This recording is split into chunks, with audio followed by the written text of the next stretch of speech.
Bismillahirrahmanirrahim. Bismillahirrahmanirrahim.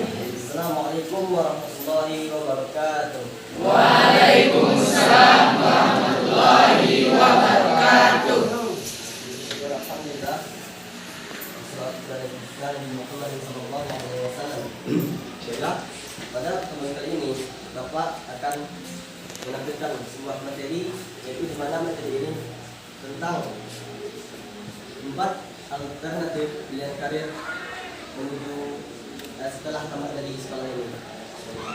Baiklah, dan semuanya, sebelum kita memulai untuk melanjutkan pelajaran ini, alangkah baiknya kita awali dengan berdoa. Ada yang bisa memimpin berdoa?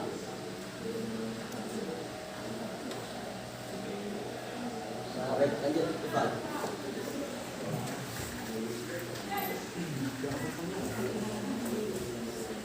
Baiklah, kita berdoa di dalam hati saja. Doa mulai.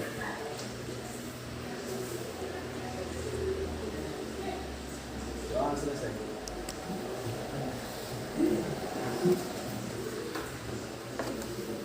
Baiklah, dan semuanya dengan berdoa tadi mudah-mudahan meningkatkan acara pembelajaran kita dari awal sampai sudah itu. Amin.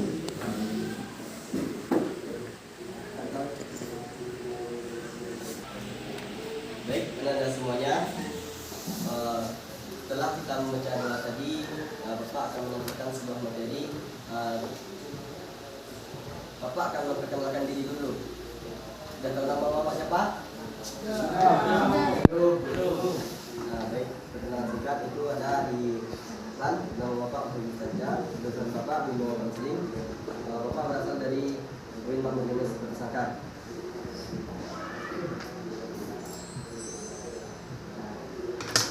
Baiklah, ini Bapak akan menyampaikan bagaimana judulnya adalah 4 alternatif pilihan karir. Coba dibacakan Yusuf. Ayo bacakan. Baik Pak, terima kasih atas kesempatannya. 4 alternatif pilihan karir. Yang pertama yaitu melanjutkan studi ke jenjang pendidikan tinggi. Yang kedua, mengikuti kursus atau pelatihan. Yang ketiga, memasuki dunia kerja. Dan yang keempat, memasuki kehidupan yang berjuangkan. Baik, terima kasih kepada Hasan. Kita berikan apresiasi buat Hasan yang telah menyampaikan.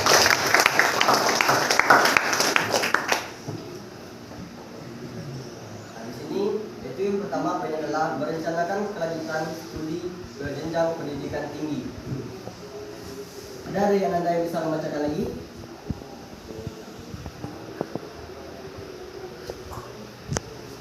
Tadi bisa membacakan? Sama Pak. Baik, nanti silakan saya tadi. 1. Merencanakan kelanjutan studi ke jenjang pendidikan tinggi. Perguruan tinggi yang tepat bukan berarti yang mahal dan terkenal, namun yang sesuai dengan minat, kemampuan akademis, serta kondisi sosial, ekonomi, di samping kredibilitas dari perguruan tinggi yang bersangkutan.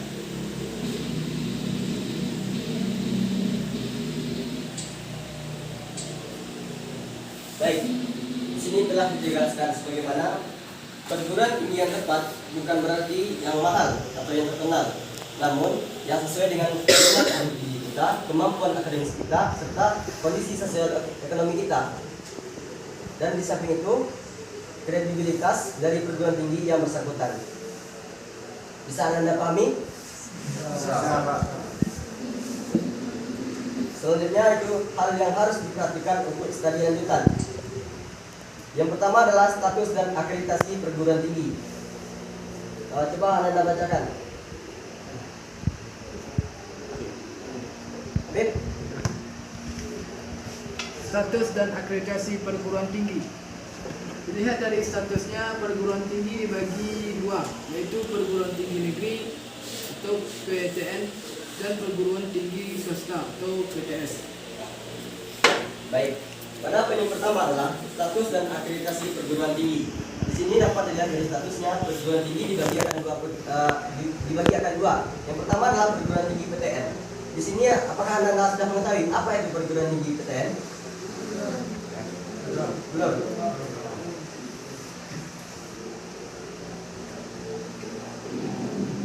Nah, di sini baiklah. Bapak akan menjelaskan sedikit tentang perguruan tinggi negeri dan perguruan tinggi swasta.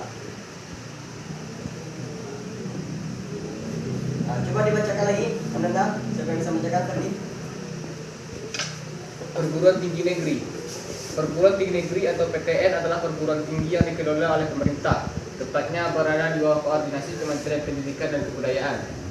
Sebagai perguruan tinggi milik pemerintah, PTN diwajibkan untuk mencari dan menjaring calon mahasiswa yang memiliki potensi akademik tinggi, tetapi kurang mampu secara ekonomi, dan calon mahasiswa dari daerah terdepan, terluar, dan tertinggal untuk melanjutkan pendidikan di PTN tersebut.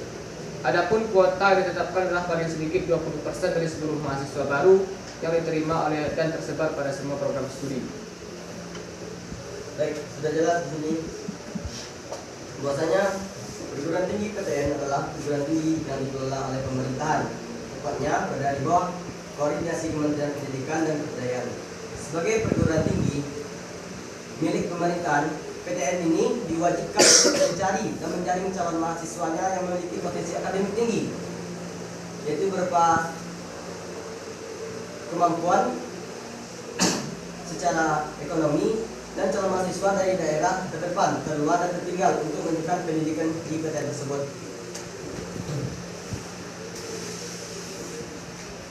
Nah, selanjutnya itu perguruan tinggi swasta. Siapa Anda yang bisa membacakannya, cewek? Terima kasih atas kesempatannya, Pak. Baik. Perguruan tinggi swasta adalah perguruan tinggi yang didirikan dan dikelola oleh masyarakat dengan membentuk badan penyelenggaraan berbadan hukum yang berprinsip menjaga dan wajib memperoleh izin materi. Badan penyelenggara tersebut dapat berbentuk yayasan, perkumpulan, atau bentuk lainnya sesuai undang-undang. Berdasarkan data Pengkajian Data Pendidikan Tinggi, jumlah PTS di Indonesia pada 2020 mencapai 3.044 kampus.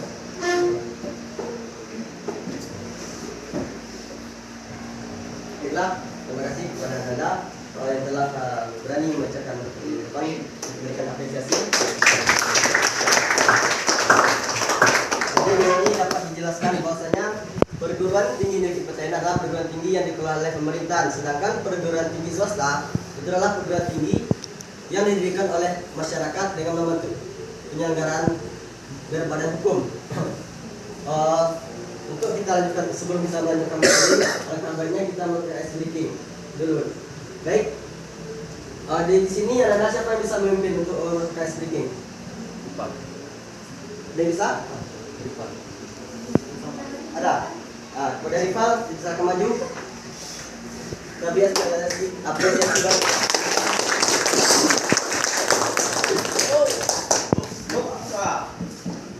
Baik, terima kasih Nada.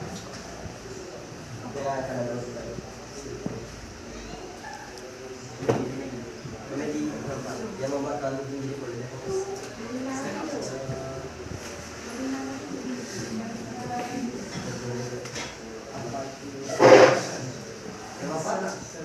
Senam. Jadi untuk melakukan senam diharapkan kepada Anda semuanya agar berdiri.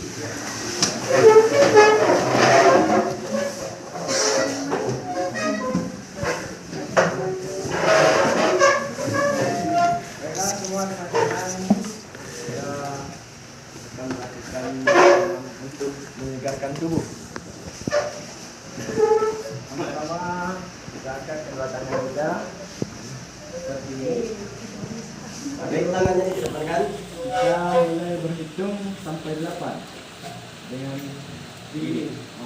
Digerakkan ke dalam. Gerakkan ke dalam ya. Ya. Semuanya mulai berhitung. 1, 2, 3, 4, 5, 6, 7, 8. terus ini. 1, 2, 3, 4, 5, 6, 7, 8. Lalu tepukkan tangan. 1, 2, 3, 4, 5, 6, 7, 8. lalu ini dong. Dengan kekuatan yang paling kuat dengan suara yang lantang. Baik. Kita mulai. Kita mulai. 1, 2, 3.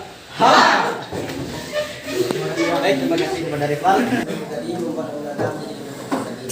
Paham ya? Baik. Kita lanjutkan untuk materi kita.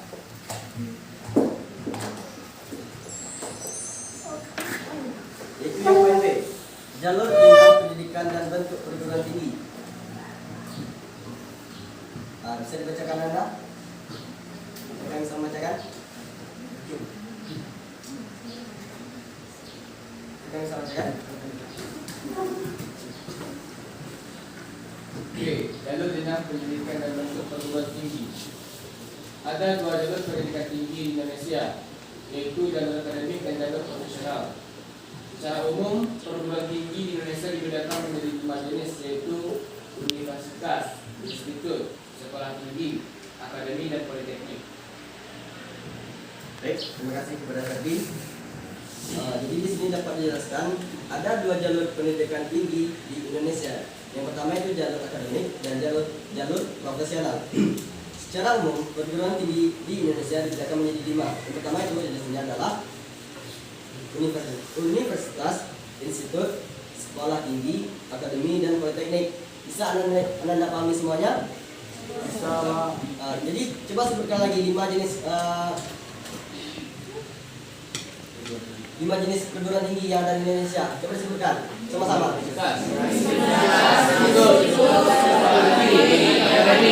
Politeknik. Baik, terima kasih Anda. Ya, selanjutnya adalah sistem penerimaan mahasiswa.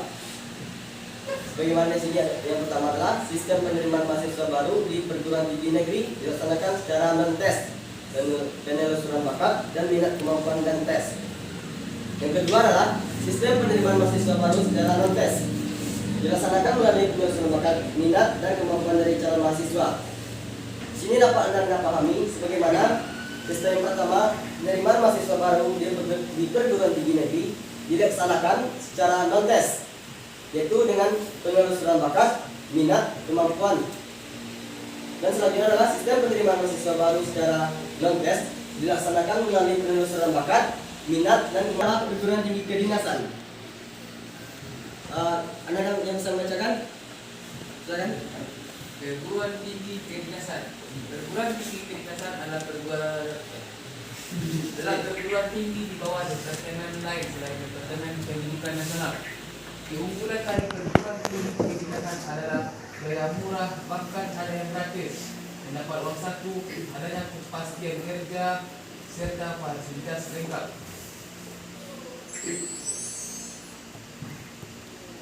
Baik, terima kasih kepada Anda yang telah membacakan ini. Di sini Bapak jelaskan sedikit lagi, yaitu sebagaimana perguruan tinggi kedinasan. Perguruan tinggi kedinasan adalah perguruan tinggi di bawah departemen lain sebagai Departemen Pendidikan Nasional. Jadi di sini sebagaimana dijelaskan, keunggulan dari perguruan tinggi kedinasan adalah biayanya murah, bahkan ada yang gratis, mendapatkan uang saku, adanya kepastian kerja, prospek cerah, serta fasilitas lengkap. Bisa Anda pahami? Bisa. Lanjut. Yang poin E adalah pertimbangan mendasar yang harus diperhatikan untuk studi lanjut. Coba Anda bacakan. Pertimbangan mendasar yang harus diperhatikan untuk studi lanjut. 1. Fokus keinginan primer. 2. Fokus bakat. 3. Fokus penjurusan bidang studi. 4. Fokus kemampuan.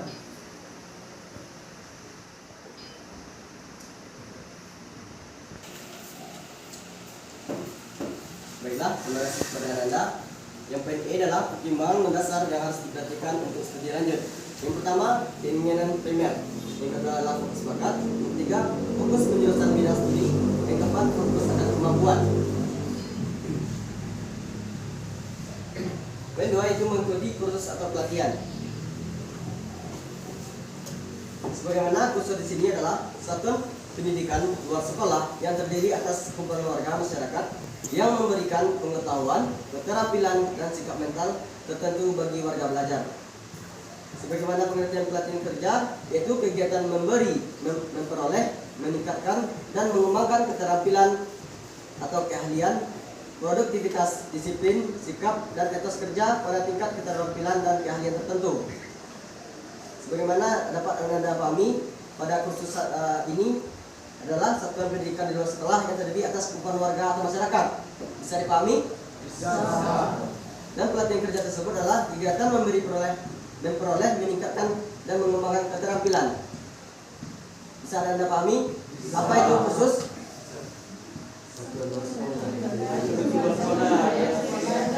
Coba 7,1.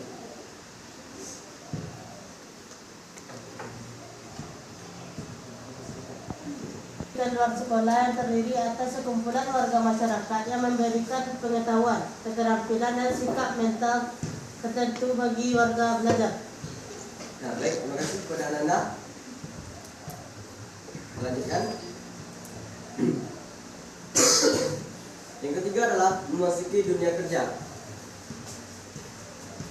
Coba Habib dibacakan. Tiga, memasuki dunia kerja. Kerjaan adalah sumber penghasilan, kesempatan mengembangkan diri serta kualitas diri. Di samping berbakti, orang yang tidak mau atau malas bekerja adalah orang yang tidak menjunjung martabat diri sendiri sebagai manusia. Orang yang bekerja mempunyai hak karya untuk menghasilkan. Nah, baik, sudah Habib. Sebagaimana di sini memasuki dunia kerja. Sebagaimana penjelasannya, pekerjaan adalah sumber penghasilan, kesempatan, pengembangan diri, apa yang telah kita peroleh dan apa yang telah kita pelajari, serta aktualisasi diri di samping untuk berbakti dengan ilmu yang kita pelajari atau yang kita tekuni.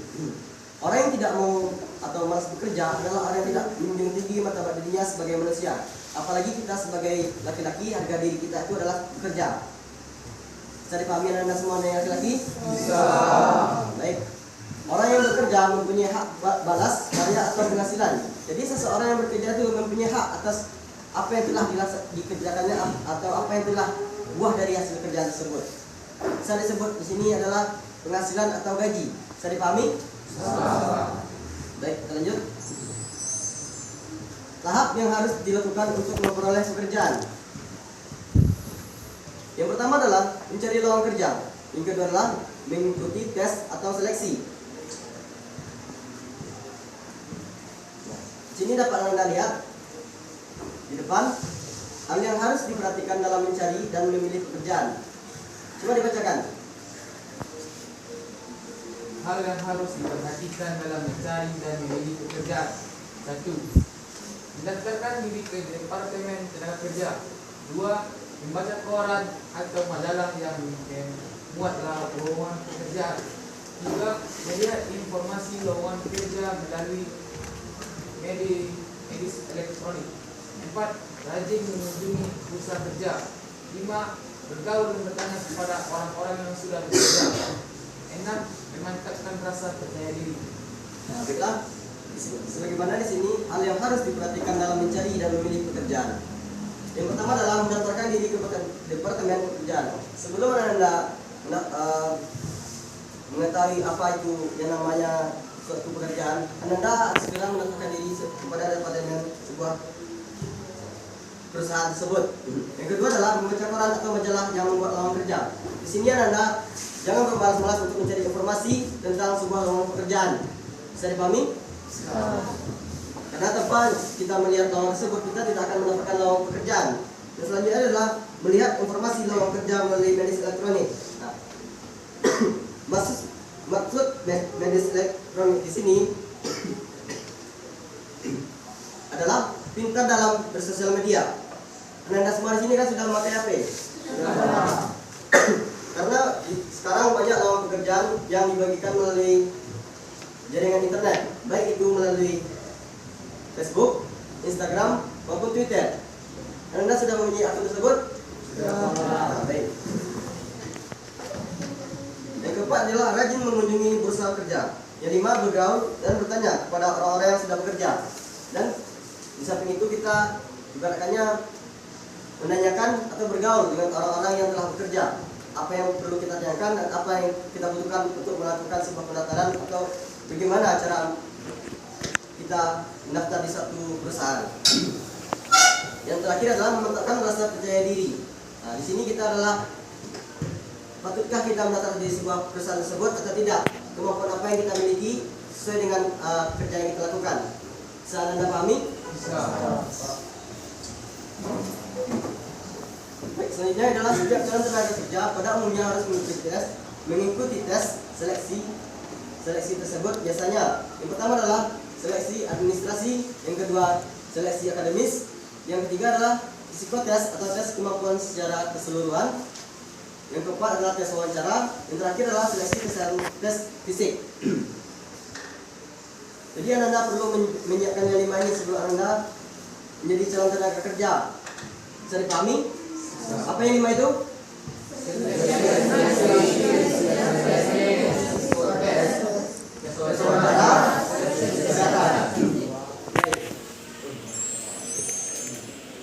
Nah, dan ini adalah poin yang terakhir, yang poin 4, yaitu memasuki kehidupan yang berkeluarga.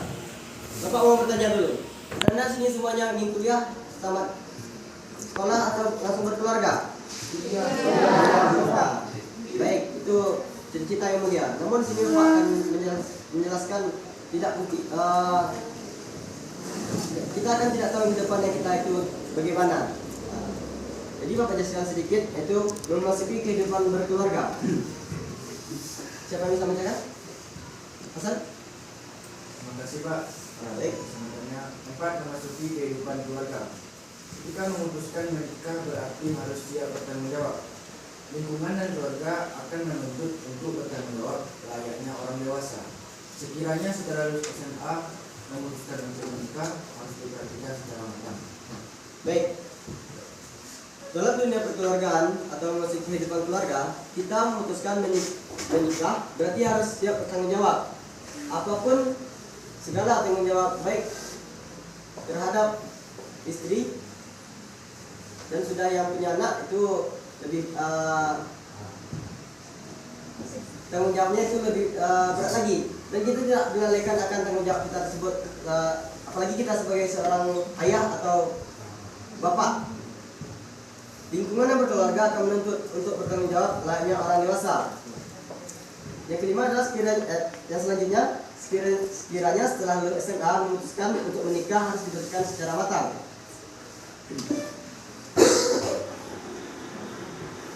Baiklah, sekarang kita akan membentuk 3 kelompok. Coba Anda bagi. Atau Giko, tunggu. Baiklah, Anda semuanya. Kita akan membagi 3 kelompok. Kelompok 1 sebelah sini, yang 2 tengah, 3 sini. Nah, silakan membentuk kelompoknya.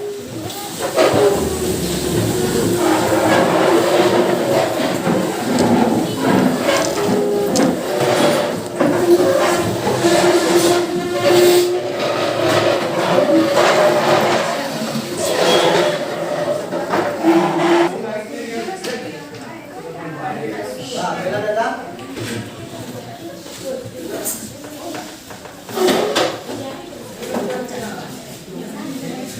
Nah, kita terbagi. Jadi ini kelompok 1, kelompok 2, dan kelompok 3.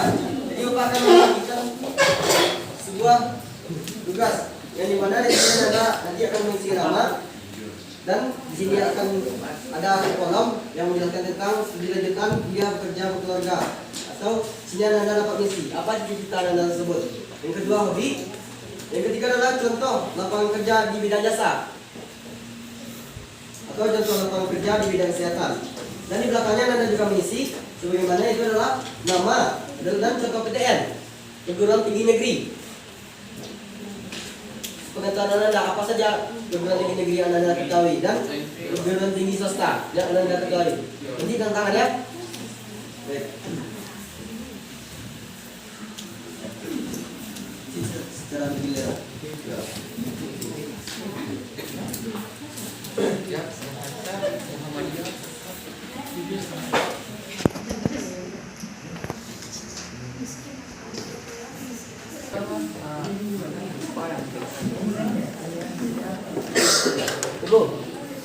Ibu kemana anak-anak di situ?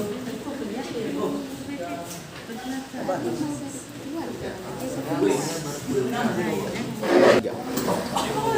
Apa nanda itu lagi?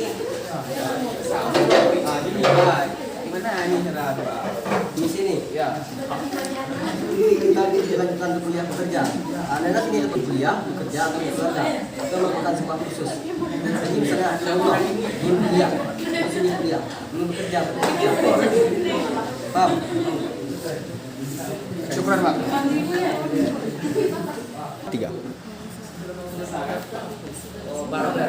Ada yang anda keragui? Iya, Pak. Saya mau nanya. Apa itu? Barber shop, sepeda yang modern. Masuk ke universitas negeri. Itu barang dah, Pak. Coba di sekiranya Mengisi di sini. Nah, baik, anda dapat mengisikan di sini saja. Kalau anda ingin kuliah, buat sini kuliah. Anda ingin kerja, buat kerja. Baik, terpahami. Kata di sini.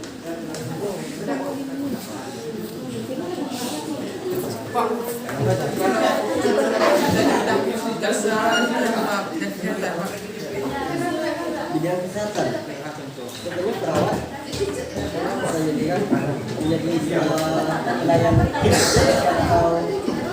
kalau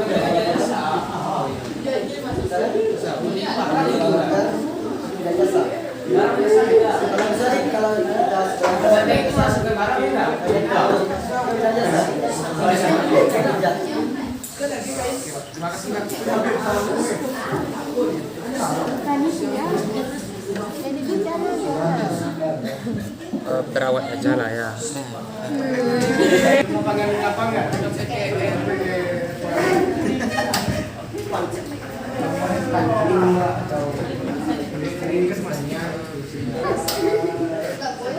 Satpam Posyandu. Pas sama sabunnya.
Informasi.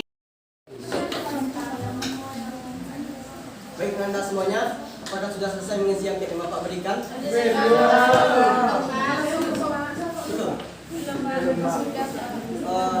Ragu atau bagaimana? Belum selesai. Agak lelet sedikit, Pak. Ada yang dua-dua isi. Apa ya?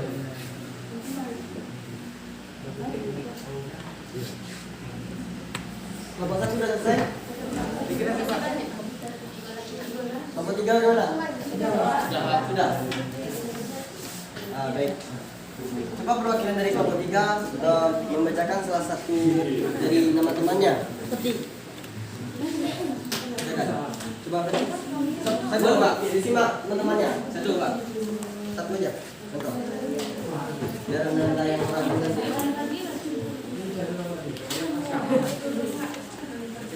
Habibullah, studi lanjutan, kuliah, cita-cita, berusaha, hobi olahraga, contoh lapangan kerja di bidang jasa, tukang cukur, contoh lapangan kerja di bidang kesehatan, puskesmas.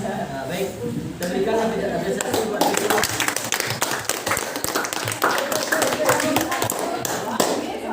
Baik, anda semuanya sudah selesai mengisi anketnya? Sudah. Pada anda dari perwakilan setiap kelompok anda dapat menentukan tempat.